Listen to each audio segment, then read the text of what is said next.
আসসালামু আলাইকুম এভরিওয়ান, কেমন আছেন সবাই?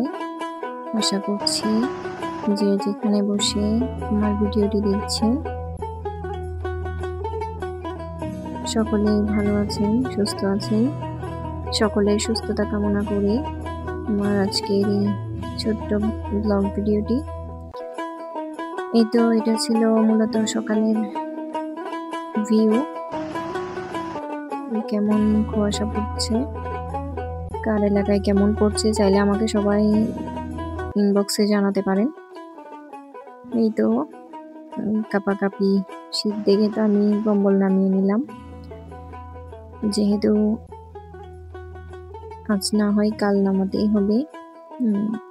রাতে ফ্যানও চলে, আবার কিন্তু কম্বল না হলেই নয়।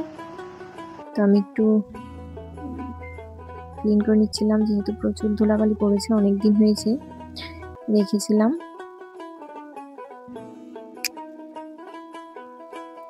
বাচ্চারা তো শীতের কাপড় পেয়ে যেমন নতুন কাপড় পেয়েছে অবস্থা, ওরা তো খুব খুশি। মানে কখন শীতের জামা পরেছিল ওদের কাছে তো মনে নেই। তো আবারও শীত আসলো, ওরা নতুন কাপড় পরার জন্য খুবই এক্সাইটেড। তো আমি কম্বলটা বের করে একটু রোদে দিব। আজকের ভিডিওটা মূলত শীতের এই টুকটাক প্রস্তুতি নিয়ে। কে কে কম্বল নামিয়ে ফেলেছেন, শীতের প্রস্তুতি কে কি করছেন আমাকে জানাতে পারেন।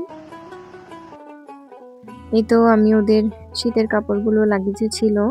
এখন তো আর বাবার বাড়ি বলেন তেমন কোথাও যাওয়া হয় না, তো আমি লাগেজে ঢুকিয়ে রেখেছিলাম। শীতে আসলে লাগেজটাও দরকার হয়, শীতের মধ্যে হয়তো কোথাও বেড়াতে গেলে লাগে, এরকম আর কি। এই তো আমি সবার সোয়েটারগুলো বের করে নিচ্ছি, ছোট বড় সবার। এ পর্যায়ে একটি রিকোয়েস্ট করে নিচ্ছি, যারা আজকে আমাকে প্রথম দেখছেন প্লিজ একটি লাইক দিয়ে কমেন্ট করে সাবস্ক্রাইব করে আমার পাশে থাকবেন। যারা অলরেডি এই কাজটি করে নিয়েছেন অসংখ্য ধন্যবাদ। তো পারলে এগুলো কিছু কিছু ধুয়ে ক্লিন করে রাখবো, যে যখন চাইবে পড়তে পারবে। আবার কোথাও একটু বের হলেও সন্ধ্যার পরে নেওয়া যাবে। তো এই ছিল আজকের ভিডিও, সবাই ভালো থাকবেন। আসসালামু আলাইকুম।